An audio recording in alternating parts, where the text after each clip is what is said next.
itong sumambulat sa atin mga kaagri kapag umaga. Yan, daming hinog. Yan. Yan ang itong okay mga kaagri kasi hinog to sa puno.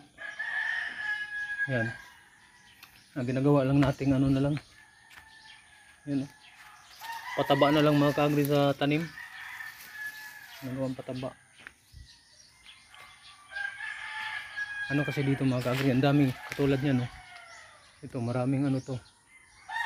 Ito yung papaya na maraming ano. Maraming bunga ba. Yan, no. Ang dami dun sa taas, hinog na oh. Ang mga kaagri, hinog to, hinog na hinog. Doon, oh. Dito makita mo. Yan, oh. Yan, pinakatuktok. Yan yung pinakauna talaga. Ang daming ano niyan mga kaagri. Napakarami. Mayroong hinog. Sobrang tamis kasi nito rin. Ito doon, no? Hinog. Bangkitin ko yun mga kaagri.